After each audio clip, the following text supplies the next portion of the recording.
आपका स्वागत है। मैं हूँ प्रिया धीर। आइए जानते हैं इस स्पेशल रिपोर्ट के बारे में।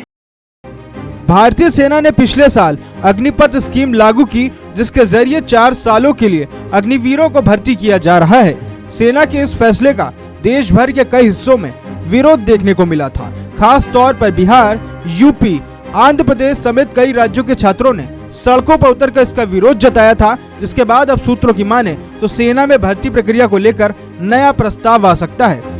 इसके तहत ट्रेड्समैन के पदों को आउटसोर्स किया जा सकता है, यानी साफ शब्दों में कहें तो इन पदों पर जवानों के लिए नियमित भर्ती नहीं होंगी। इन पदों पर जवानों को आउटसोर्स किया जाएगा और टेंडर निकालकर उनसे सेवाएं ली जाएंगी। अगर सीधे सीधे देखें तो इस प्रक्रिया से भारतीय सेना में 80,000 नियमित पदों की कमी हो जाएगी। वहीं इन प्रस्तावों में कुछ पुरानी लीजेसी यूनिटों में कटौती और लॉजिस्टिक सेवाओं को आउटसोर्स करने के साथ साथ जम्मू कश्मीर में तैनात राष्ट्रीय राइफल्स का पुनर्गठन भी शामिल है। टाइम्स ऑफ इंडिया के मुताबिक सेना का सैलरी और पेंशन का बिल लगातार बढ़ रहा है। ऐसे में उसे सीमित रखने के लिए उस पर विचार किया जा रहा है, जिससे सेना के आधुनिकीकरण पर खर्चे के लिए बड़ी रकम बचाई जा सके। सैन्य सूत्रों की माने तो 2032 तक सेना में आधे सैनिक अग्निवीर हो जाएंगे और इससे सैनिकों की औसत उम्र घटकर 32 से 24 और 26 रह जाएगी।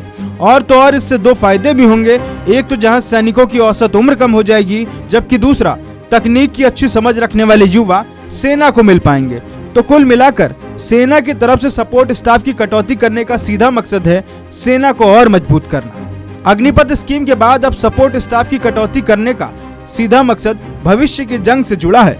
भारतीय सेना को 24 घंटे किसी भी स्थिति में निपटने के लिए तैयार रहना होता है। पिछले करीब 3 साल से चीन के साथ बॉर्डर पर तनाव चल रहा है।